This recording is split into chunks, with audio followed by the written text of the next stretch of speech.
स्वामी विवेकानंद इसी बंगाल की धरती ने दिए हैं। स्वामी विवेकानंद ने कहा था, तुम मुझे खून दो, मैं तुम्हें आजादी दूंगा। बहनों और भाइयों, पाहिलत हा व्हिडिओ। आज खरं बघायला गेलं तर हद्द समाप्त केलेली आहे या BJPच्या लोकांनी।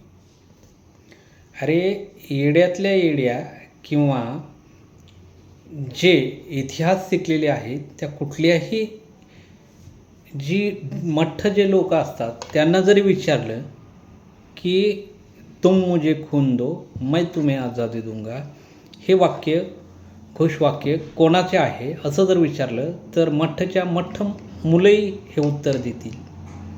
परंतु एका राज्याचे मुख्यमंत्री असणारे आणि भारतीय जनता पार्टीच्या एका संविधानिक पदावरती बसणारे हे मुख्यमंत्री खोटं बोल पण रेटून बोल असं जे म्हणतात ना, खोटं बोलण्याची हद्द यांनी पार केलेली आहे आणि वेळोवेळी महापुरुषांचा अपमान करण्याची यांची श्रृंखला काही बंद होताना दिसत नाही। खरं तर आपल्या राज्यातली जी महत्त्वाची प्रश्न सोडून आपल्याला बंगालचा प्रचार करायला तुमच्या तिथल्या राज्यांनी निवडून दिलेलं नाही। तुम्हाला मुख्यमंत्री बनवलेलं आहे तुमच्या राज्यातली प्रश्न सोडवण्यासाठी, जनतेच्या कल्याणाची निर्णय घेण्यासाठी।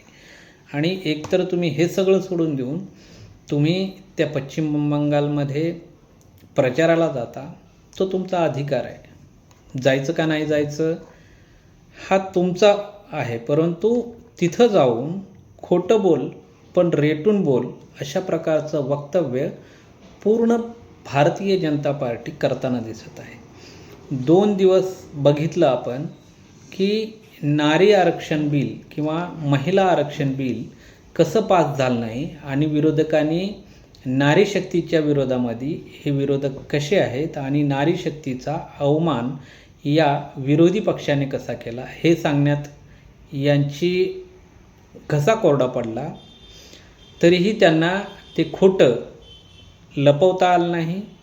खोटं ते खोटं असतं, सत्य ते सत्य असतं। आज आपण बघितलं की एका संविधानिक पदावरती असणाऱ्या मुख्यमंत्री पदासारख्या एका सर्वोच्च पदावरती बसलेल्या माणसांनी असं जर खोटं बोलत असेल तर यापेक्षा फेकू आणखीन कुठलाच पक्ष असू शकत नाही।